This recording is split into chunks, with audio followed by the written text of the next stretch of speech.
This is the Hidden Killers podcast with Tony Brueski. Featuring author, psychologist, and daily contributor, Shavaun Scott. Gabriela Vargas testifying just the other week, being brought in as a genetic genealogist. It should be noted, she's a self-taught genetic genealogist with purple hair who began working cases in 2018. She runs her own carpentry business as well as caring for her pet cockatoo.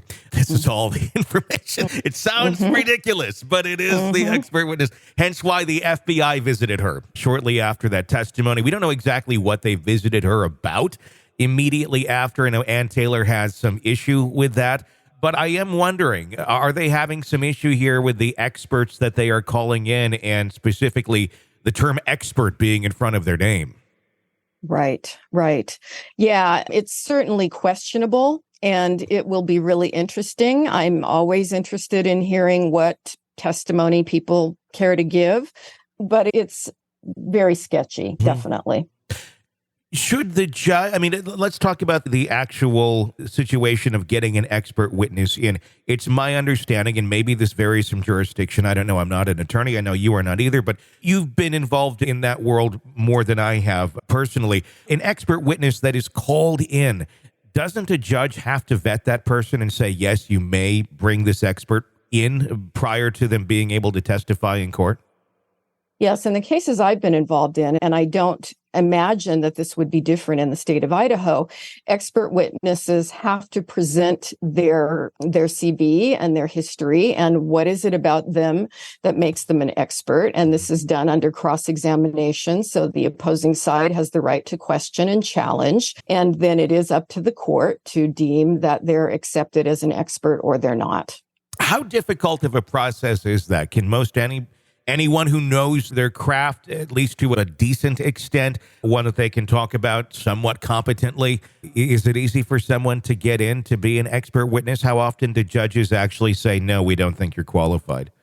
Well, yeah, it's a really good question, because now that I think about it, I don't know that I've ever witnessed a judge saying no. I've certainly seen experts challenge. That's pretty normal, par for the course, to have challenges and they have to defend their body of knowledge. But yeah, it may be that the bar is not terribly high. And I think that probably depends on the judge. Because it seems the more that we dig into the expert witnesses that were called into the hearing the other day, the more there's a lot of holes in them. I'm not saying they're bad people. But I'm saying they're probably not necessarily experts that can apply their unique outlook to this specific case. I don't know. There's a lot of expert witnesses out there, and that's something I think the general public, if you're not part of that world, you don't know. But there's a lot of them, and there's a lot of very good, reputable ones. They certainly cost money. The defense has money from the state to bring in those expert witnesses. It's not necessarily all on the cost of Brian Kohberger or anything. So, but at the same point, you have to have an expert witness agree and say, yes, I believe I can come and help you. It's not like they could just show up and be subpoenaed in a case like this. They would have to agree to want to come in and help. And that at the same point, bring good or bad news, whether or not it comes out either way. So that then narrows your pool a little bit more. From an expert witness standpoint, let's just say they called on you, for example, and said, we'd like you to testify in this case. And it's something, this is really not quite what you have the expertise in for what they're asking. Is it easy to say no to things like this? Is it a tempting thing for some in the community of expert witnesses to just say yes to anything that's a big name, big case, because it gets your name out there? I suppose it really kind of does vary by the integrity of each individual, right? Yeah, definitely. Integrity is a big word. And I think for most of us, we don't seek that kind of thing out. It's not enjoyable. It's not pleasant.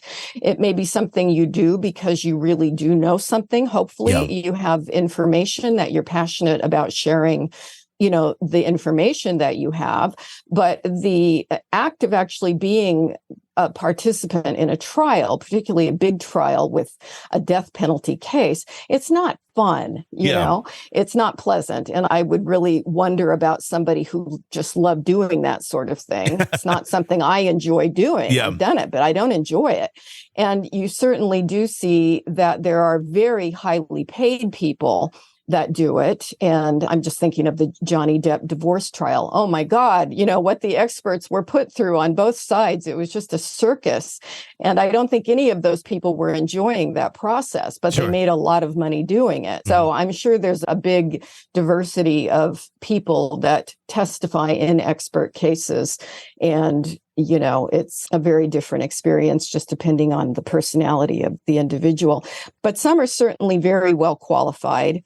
And you see this in the questioning and the determination of do they get the expert status or not.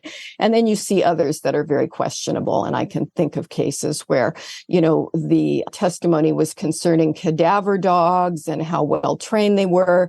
And the defense's expert was actually an expert in bird biology. And it's sort of like, how did you get here? And how did this happen? It was very strange. When the pool is very shallow, that's what you get. That's what happens. Exactly. And he was happy to come and testify about cadaver dogs, even though he had never worked with one and didn't know anything about it. So it can get strange. It can. Kohberger's defense attorney requesting just the other day to remove cameras in the courtroom. Motion claims that the press failed to obey the court's directive to not exclusively photograph and record the defendant, as per court documents. The defense claims images and recordings taken of Kohberger now interfere with his right to a fair trial. Who doesn't like their picture being taken? Is it Ann or is it Brian?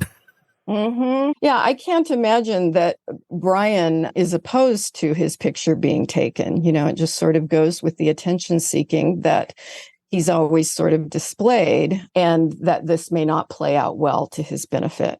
He seems, I'm really honestly kind of surprised by it. He just seemed pretty stoic, pretty quiet. He's got his creepy eyes going on.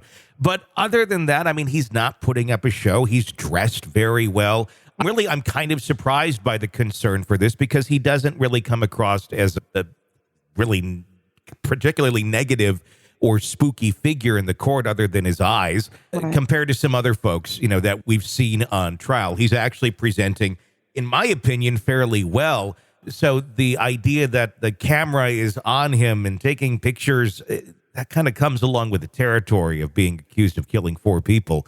But at the same point, are they seeing that just having his image out there, new, fresh images out there, are hurting him? Yeah, it's a good question, and they see sides of him, of course, in their private conversations that we don't see. And it may be at times that I have noticed in some of his images that there'll be this little smile, and that's not necessarily inappropriate, but it may not be the right thing that they want to convey at the right time. And so it may just be a variable that attorneys feel we're better off if we can control it, and we can control it just by not having cameras on him.